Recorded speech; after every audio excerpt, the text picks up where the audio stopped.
Hi, I'm Maryam Remtulla, and this is my story about my first day backpacking. Okay, so when my first year of university, I lived in the UK, and after I was done, I decided I wanted to take all of the money I had left and go backpacking for as long as I could until my money ran out. I was hoping it would be like a very adventure and transformative experience. I was 18 at the time, so and I was gonna go by myself. I started in Glasgow actually with some friends just for a couple nights, and then I didn't really have a plan. I had a general sense of that I wanted to be somewhere warm, as I always do. And I knew I had like a vague sense of the train systems, but that was it. I really did not have any plan. So when I was in Glasgow, I looked up flight tickets and I changed the filter from lowest price so I could see where I could go. And the cheapest flight from Glasgow to somewhere warm was to the south of France, to Marseille. So I bought a ticket for £40, which is insane. I don't think this is 10 years ago now. So, but on my last night in Glasgow, I got the worst traveler's bug I've ever gotten to this day in my entire life. I couldn't keep any food down, in or out, either end. You know what I'm saying? It was awful. I couldn't even sick foods like applesauce, Gatorade, I couldn't keep them down. But I obviously didn't want to cancel this trip, so I decided to go on my flight either way. I left my friends. I was on my own with a backpacking backpack. And because I wanted to bring as many clothes as possible and I didn't know how long I'd be gone, I basically planned on going until my money ran out. I decided it would be a really smart idea to layer as many clothes as possible so I could bring as much as I could in my backpack and have room for souvenirs. So I boarded this flight with leggings and jeans on top and a tank top and a long sleeve shirt and a sweater and my jacket and my backpacking backpack. So sick. The most sick I've ever been in my entire life. And the flight was not that long, so, it was about 2 hours, I believe. And 40 minutes of that you're going up, you're not allowed to go to the bathroom. 40 minutes of that you're going down, you're not allowed to go to the bathroom. So it was pure torture the entire time.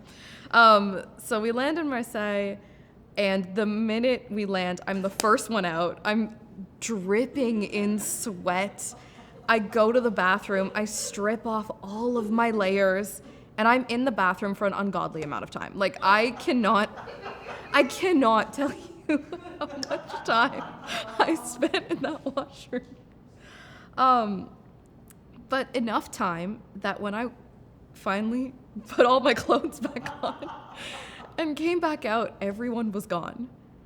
The Marseille airport, I pray to God it's expanded now, but it was tiny. There was my terminal that I'd gotten out of, and as I walked out, there was the tiny hallway to leave the airport carrier area, and glass doors and a customs desk, and that was it.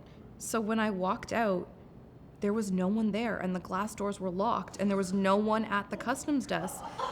So I'd clearly been in this washroom for so long that they'd processed everyone through customs in Marseille and assumed everyone had left, locked the doors, and left until I assume what was going to be the next airplane to come in. I was 18.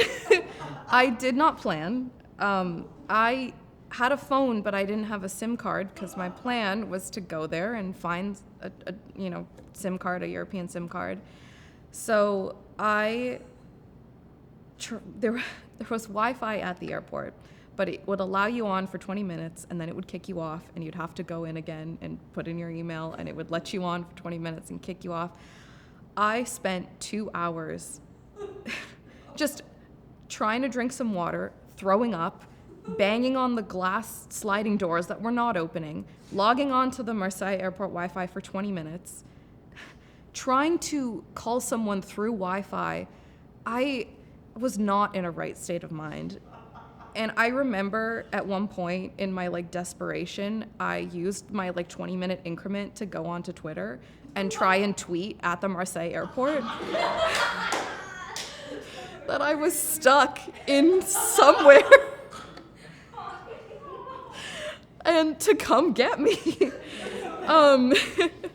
And none of it worked. I vaguely remember trying to call like the embassy and like through WhatsApp. I remember trying to like do everything. I didn't want to tell my parents because it was my first day on this backpacking journey. I didn't want them to know I'd already screwed up so bad. And I was like, you know, just drenched in sweat. It was May, and I was like absolutely dying of heat. And then finally, I see a custodian come through the glass doors of like the normal sitting area where I assume people are sitting to board the next flight on. And I'm like, oh, thank God. And I start banging on the glass doors and screaming and like taking one of my layers and waving it up and down and trying to get his attention. This man had headphones on and did not hear a thing that like nothing, absolutely did not hear anything. It is the closest I ever want to get to what I assume people feel like when they're like on a desert island and they see a ship passing and they're like, please help. That was 100% how I felt. So this is about 3 hours in at this point, and I've fully given up. I'm like, I need to, as soon as I get out of here, I'm going home. I'm booking, using my money. We tried. This is clearly a sign. But then I look at the sliding doors again, and they're locked. They're not opening, but I see that there's a sign that says push and alarm will activate. So I'm like, I don't have anything else. I can't at this point. So I go and I push as hard as I can to open the automatic doors, and an alarm starts blaring like crazy. And long story short, some sort of airport security comes. They're so mad at me. I must look like, well, this is the thing, right? You're mad at me. Design a better airport. The security is clearly so bad. What if I was someone like actually, you know, an 18-year-old drenched in sweat, throwing up every 2 seconds? And they're like, and I do speak a little bit of French, so I was trying to communicate with them, and to no avail. And after like another 45 minutes of just like probably looking the craziest I've ever looked in my entire life, trying to communicate with them, trying to explain to them what happened. They take me into a separate room. They process my passport. They get me through customs, and they did not ban me as our stories, but after that they were so mad at me, and I truly think they were probably like, how did this like small person evade our security systems? But I ended up getting out of the airport, and after that, weirdly, I was like, what's the worst that can happen now? Like, as I continue on this journey, and I ended up getting through the bug. It was awful. I was still sick for about a week, but I think that if I hadn't had that moment, there would have been another moment where I'd been like, I have to turn back. What have I done? This is so silly.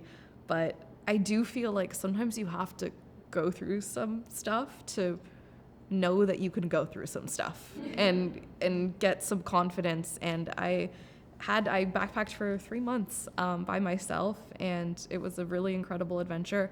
I definitely was up there in the craziest things that happened, but there was I definitely again was 18 and just didn't have the proper blinders on. But I think that sometimes you can only kind of do that stuff when you're young and dumb, because you don't realize how hairy life can get. But sometimes it really, I look back on it, and even though it's ridiculously embarrassing, to think about being covered in vomit while the like French police scream at me, I do think of a little bit of perseverance of just like, I don't have any other choice. I have to get out of here, and continue on the adventure. So yeah, that's my story. I'll do my slate. I can say. But maybe before slate, I went back through because I was thinking about this story today, and I was like, I wonder if my tweets are still there. I couldn't find the ones directed at any embassy, but I did find. I did. I did find one and I just searched really quickly. I thought it'd be really funny, and it's 2015. It's February, April 13th, 2015, and I said 3 hours into traveling by myself, and I'm already stranded in an airport. Which I was using my 20 minutes of Wi-Fi to let my followers know what was up, I guess.